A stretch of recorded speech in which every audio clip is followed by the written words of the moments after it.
What's up everybody, my name's Adam and welcome back to Street Brawlers Tuner. Today we're going to be doing something fun as the title suggests, and we're putting an aftermarket wheel in my 1993 Asuna Sunfire. So a couple important things to remember before starting this. Of course you want to unhook your battery, and second, make sure your tires are facing forward, because otherwise when you take the wheel off it's going to be a pain to get the new one aligned properly. So just make sure that everything is straight and the battery is disconnected. So here's the stock wheel. As you can see, I've unhooked the battery to give it time to discharge the airbag, because apparently that's something you need to do to avoid it blowing up in your face. So I'm going to tackle it now. There are 4 bolts behind the steering wheel that I'm going to have to hit with a ratchet to take that center section out. Right behind, you can see where the bolts are. There are 4 8mm that you're going to have to take off. Again, before doing this, disconnect your battery and wait at least 15 minutes. Not going to lie, always nervous when working with airbags. But I know the battery's disconnected, so we should be fine. I'm gonna pull the cover off now. Just kidding. Alright, so here we are at the back of the wheel. There's a tab right where my phone is pointing right there. If you take the long wire out of that, it gives you full accessibility to the back clip, which we are going to figure out how to take out right now. Here's how you do it. There's this little bit right here, and you pull that down, and that releases this little tab, and then you press this one down, which also releases another little tab, and then you can finally pull it out. There we go, disconnected. Now this center section is gonna come out, baby.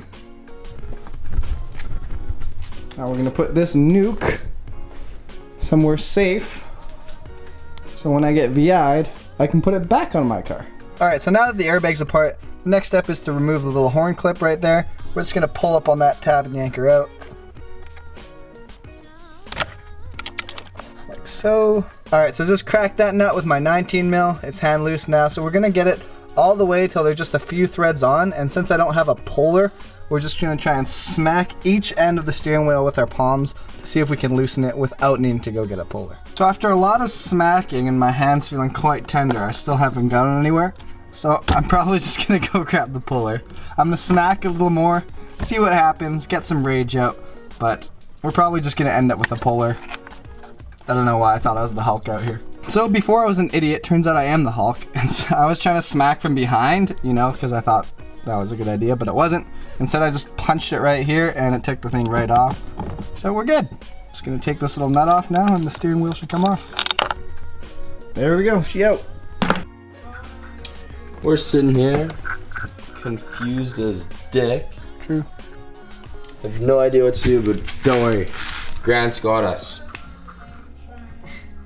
See reverse side for pictorial representation. There we go. It's all right there. Sick. Thanks for the help, Grant. Okay, so we got this pressed on now. So we need to smack that little grounding plate off of this for the adapter to clear these wires up here. And then now we still want a working horn, so we're gonna put that grounding plate on the other side and sandwich it in between the adapter, so we still have a grounding wire, and my horn goes beep beep. But in order to do that, oh, get the fuck out of here. Yeah, so this was covering the bolt holes to bolt this to the hub, or to the fucking whatever it is. So therefore we need to drill these out. But I basically just got rid of that whole mound of wires, cut away the shrink wrap, and it exposed the 3 wires here, which are the horn and airbag. So now we can tuck them right around where the ground adapter is here. And it's gonna go right through this adapter here. And Kyle made the nice little cuts like that. So it's gonna line up nice, and the ground copper here is gonna be sandwiched right on here, giving us good ground all the way through.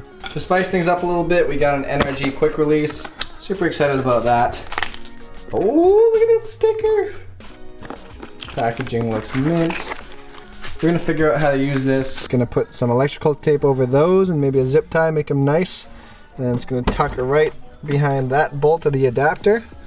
And then this is our horn positive, this is our horn negative. So we're just gotta connect that to the quick release here, and we should be good to go from there. Something for you guys to remember is make sure your clock spring is where it's supposed to be. The neutral matches up to that line right there, so just make sure it's nice and straight, like you had it when you took the wheel off initially. So on my little 6 bolt to Grant adapter here, or some people call it like a Momo to Grant adapter. Link will be in the description if you want it. Got these 3 pieces of hardware that go right into the Grant adapter, and then of course the big steering wheel nut. That's gonna crank everything down nice and secure. Hot damn. Alright, so now I have the horn wires wrapped up with electrical tape. I just really shittily butt connected on the horn because it's just a horn. And now we're gonna throw this puppy on. First, we gotta torque this down. I asked the people on Isuzu, and luckily they knew. Thank you to Mr. Timothy for sending me the torque specs. It's a 25 foot-pound right there, so we're just gonna go grab the torque wrench, torque that on. Alright, so next step now is to disconnect the airbag module, which is here in the center console, so you're gonna have to take out your radio and 8-track unit. So this is the airbag module all unplugged. You're gonna see this little orange tab on the top. You pull this up off of the blue connector here, and then what you're gonna do is press down the top of the blue connector, and what you can't see when it's plugged in is there's a bottom. So you're gonna press on both tabs like that and yank it out. Again, I might have to reinstall everything later, so I'm just gonna leave that put. I'm gonna reinstall my radio. At this point, you just wanna make sure every electronic you took apart works. So I'd reconnect the battery, gonna make sure the radio works, and I'm gonna test out the horn now to make sure all that is good before I button up the whole wheel. Alright, so battery's on, radio works. That airbag light is gonna be on for a while until I go in there and remove it myself. Just tested out the horn, it also works. Oh, there we go. So sweet, we're gonna button up the assembly now and we should be good to go. Alright guys, so here's my wheel. Nice little piece I got from Japan, and as you can see, quick release works mint. I've been driving her daily for a couple weeks now, and she's great. So I'd recommend doing this if you don't care about airbags and you want a different look for your stock car. So yeah guys, that's it with the install. Shout out to everyone on Isuzu for helping me out with this. The turn signal delete still works absolutely perfectly, so you don't have to worry about that on this thing. And so yeah, if you guys enjoyed it, leave a like, comment, subscribe, and we'll see you in the next one.